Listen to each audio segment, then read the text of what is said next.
Welcome to our Playbook podcast, your go-to space of real, unfiltered conversations of successful beauty queens in Uganda.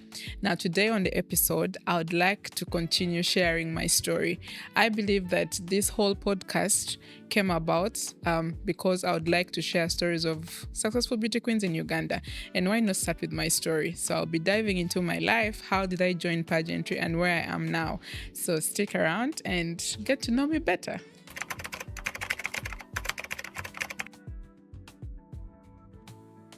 My name is Chisachirona Vivian from Busoga region. I'm a second last born out of 6 girls, raised by a single mom. And I'm an administrator by profession and also a pageant show producer.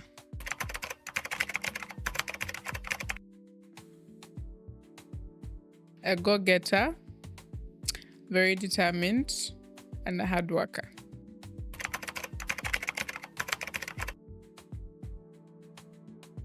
From when I was a young child, I always saw myself on stage.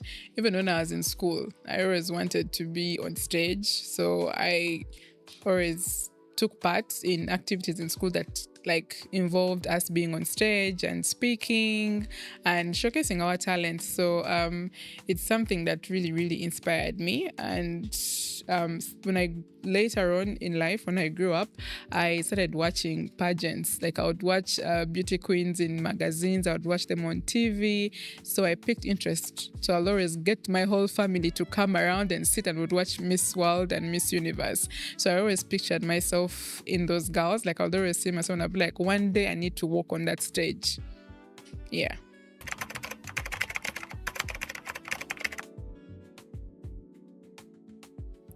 I first joined a pageant in 2014. I was in my second year at campus. So they advertised Miss University Uganda and I auditioned to represent Makerere University, and that's how I got into the pageant world, and that's how I took part in pageants.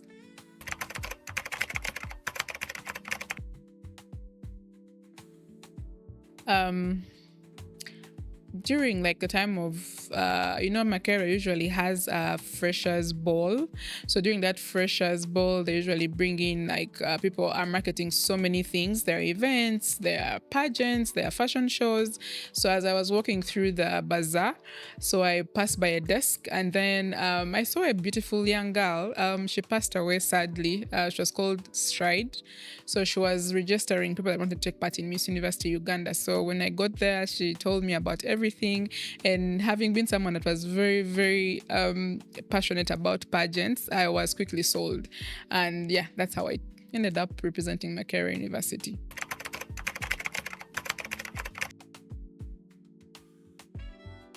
My experience, I must say, it was not a good one. The pageant was really nice. It was organized well. We had a beautiful boot camp at a beautiful resort in Entebbe. So it was so many contestants from all over Uganda representing our universities. And the day of the grand finale, we leave camp and we go to do our hair and prepare for the pageant. Now, our grand finale was taking place at Imperial, so we had told our parents, our friends, please come out and support us, and everyone was excited. My family was coming and all that. So 5 hours to the grand finale, we are told that the venue has been changed abruptly. So we are told that the event has been changed. It's now at Garden City Rooftop.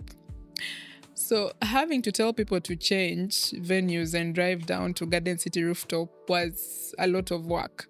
So when you go to Garden City, the place was empty. The stage was there, but people were so few. And I remember we did our first opening dance. And after the opening dance, we go on stage to do our Q&A.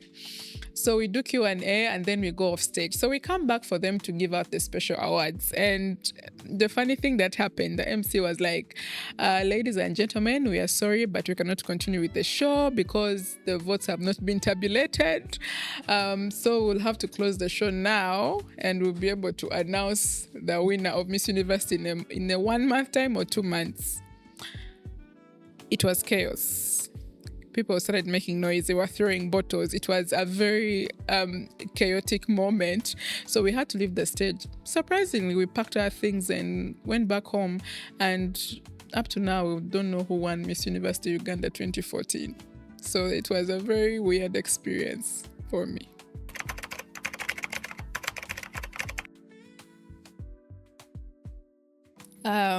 Of course, my first pageant didn't happen, so no one won anything. Maybe I can say when I took part in Miss Tourism Uganda and I represented Busoga region. The competition was a very beautiful one, but very competitive. I think during our time, girls were very, very, very competitive. But I earned a spot as first runner-up, and I came to National Boot Camp, where I competed with now 30 other contestants from all over the world and from all over Uganda, sorry. It was a great experience for me. And after the whole pageant experience, you're expected to do a project, do something to promote tourism. And I was glad I was awarded Most Active Queen from my year, which was a very good title. It made me believe that my work was seen and I created impact. So yeah, that was the award I won.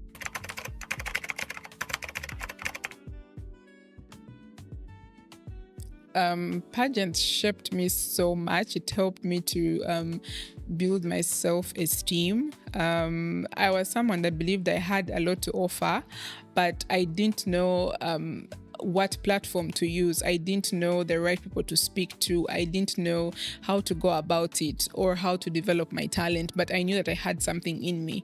And so participating in pageants helped me see that, when you go into a pageant, it gives you a platform, it gives you confidence. You having to stand on stage and talk to over 200 people builds confidence in you.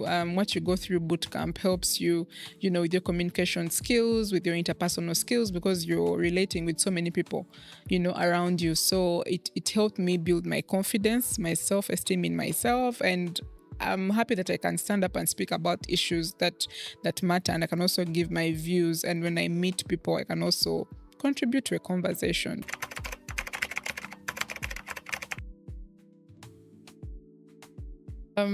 Being so passionate about pageants, even when I was competing, I always paid attention to how things were happening.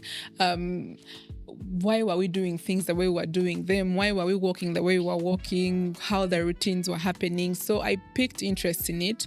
And the fact that I used to always go home and watch Miss Universe, Miss World. So I would compare the shows, how they run, how the girls were walking, and how we do it here in Uganda. So it was a passion of mine. So I quickly, I stayed around Miss Tourism Uganda, and I stayed around Mr. Joram Job Muzira. He's a production person. He's very good with production. So I stayed around him, and I got to work with him to see how he does things. And that's how I picked interest in it, because he was producing shows, was producing pageants, and being around him helped me learn. And I added on to what I already knew. And yeah, that's how I got into the creative industry. And I've been fortunate enough to stay around till now.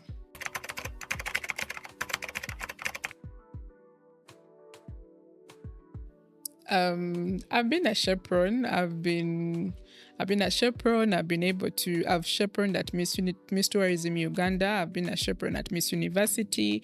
I've also been a show producer. I've produced quite a number of shows. I've produced Miss University Uganda 2017 and 2016 and 2017. I've produced quite a number of shows for Miss Tourism, that is 2018, 2020, 2024, and 2021. And I've also produced Little Miss Uganda. So I've been majorly doing production. So the amazing shows that you see are some of the shows that I've been able to produce.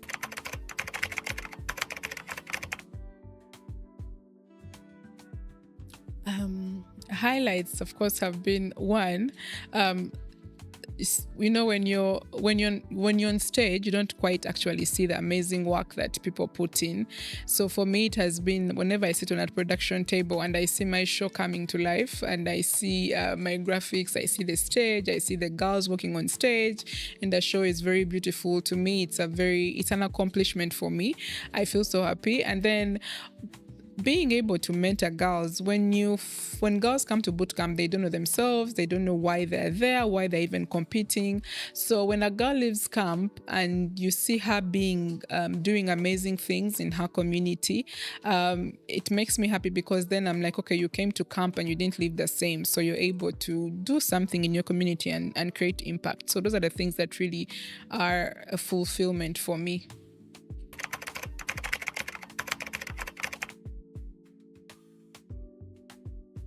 I think the biggest lesson I have learned is patience, and also being determined, because along the way you find people that may not understand your vision, they may not understand what you're doing, but being determined and not letting someone put you down in what you believe in and standing for it.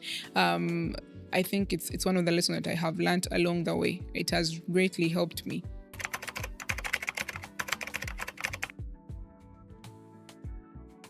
I think the biggest challenge that I have faced in the creative industry has been someone not believing in you. When you're a young girl and you're working with people that are older than you, sometimes it's very hard for people to believe in you. So it's one of the things that I have really faced, having to convince someone that I can actually do this, I can actually bring this to the table, has been one of the challenges. But I think I'm not someone who easily gives up, because I know what I bring to the table, but majorly that. And then I think also working with people that may not understand what pageantry is all about, it becomes challenging, because then you're speaking a language that they don't understand. But yeah, majorly it has been having to convince someone to believe in you for what you're able to give them.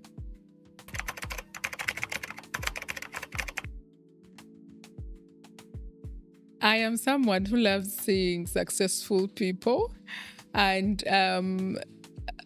being in the pageant world, I have seen so many girls do amazing things, and most of them are quiet, or people don't even know that they actually exist.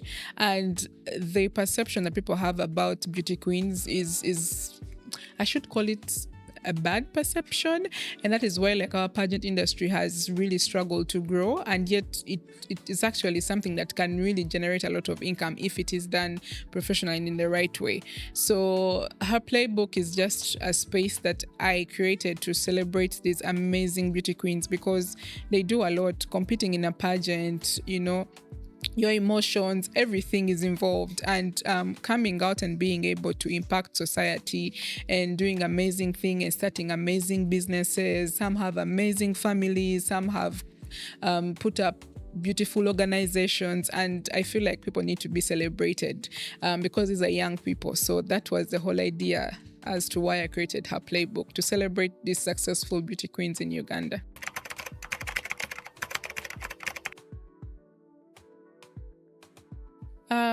I would say, yeah. I just felt that beauty queens offer a lot and they should be celebrated. And we have so many girls that have gone on international stages and represented us super, super well.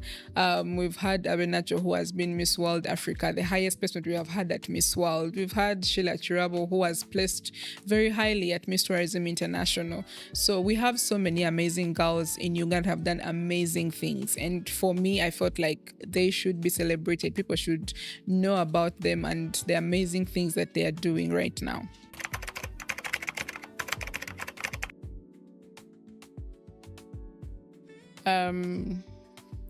My proudest moment has been, of course, producing shows. It's something that I really love. So it's something that I'm very, very happy about. So producing shows has been very, very fulfilling for me. And mentoring girls, I believe my purpose is about empowering fellow young women just like me. So it's something that really fulfills me, and if I'm able to do it even to just one girl, it's very fulfilling for me. And also being able to launch this space, the Playbook podcast, it's also something that I'm very, very happy about. And my organization, Empower High Initiative, because I believe these are spaces that will greatly empower pageant girls in Uganda.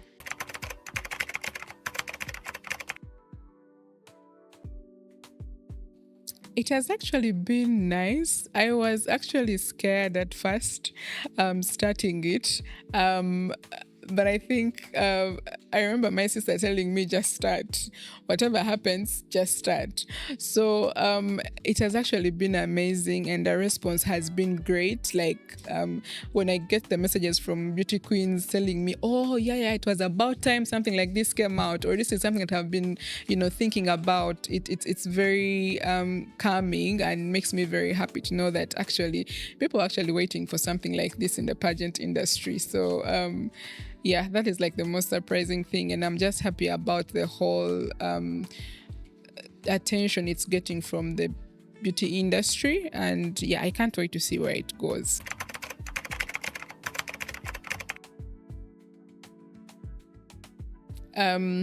One is, when you take part in a pageant, always have a plan B. You might not win because each pageant has its criteria. So when you go into a pageant and you have, like, let me say, you have like 50% of what they're looking for, always have a plan B. In case you don't win, what's next? How do you plan to use your platform? And for me, that is what helped me through all these pageants that I took part in, whether Miss University, Miss Africa Calabar, Miss Tourism Uganda. I always thought of what I was going to do after if I didn't win, or how was I going to be remembered. And I think I've been able to stay relevant and stay in the circles in the beauty pageant industry because I always had a plan B. For me, it was about impact and leaving a legacy. So the message I would love to leave to all young girls is always think about your impact after. Do not tie your identity to the crown, because the crown is just for 1 year, but what you do after matters. So don't tie your identity to a title or to a crown, but always think past it. What is your plan after the pageant?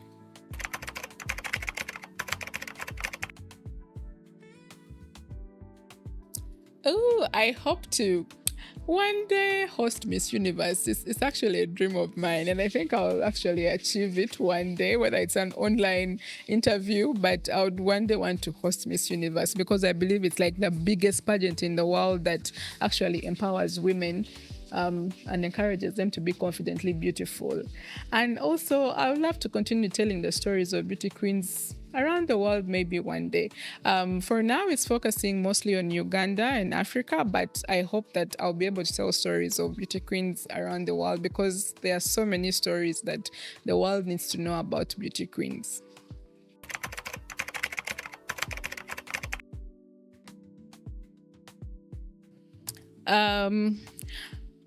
I'm planning on opening up a productions company because I would love to exclusively produce pageants in Uganda. So it's something that I'm working on, and I hope that it will be out very soon.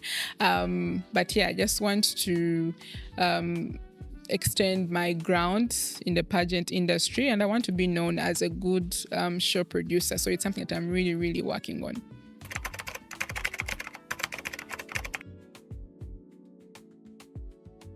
Beautiful stories, successful stories. I just want to change the notion. I want to change the perspective that people have of beauty queens in Uganda, and it's something that I'm really passionate about. And so those are the stories I want to continue telling, and finding all those beauty queens and telling their stories in the most authentic way possible.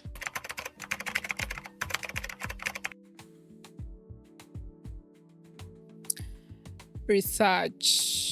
Ask yourself. I always tell girls when I'm mentoring them, I always tell them to ask themselves, why are you taking part in this pageant? Why that pageant? Does that pageant align with your values as a person? If you're not someone that is okay with showing your body off, then some pageants are not for you. If you are someone that is you're interested in doing humanitarian work, you have to find a pageant that aligns with your values, and then prepare. Where the world is going in the pageant industry, they're looking for people that are experienced and know why they're in the pageants that they're competing in. So prepare. If you can get a pageant coach to take you through it, do prepare. And then self-branding, brand yourself. By the time you enter a boot camp, at least you should, when someone goes to social media, they will be like, okay, if I gave this girl my crown, she'll be able to promote my organization. So brand yourself and look the part. And above all, pray that God, answers your prayers and you win the pageant. And above all, impact. Think about the impact you want to create after, because it's the only way you're going to be remembered, because the crown only lasts 1 year. Thank you so much for tuning into this episode as I dived into a snippet into my life in the pageant industry. And keep around, and my last sense will be the crown. The crown is temporary, but the impact will last a lifetime. So catch you next time in the next episode.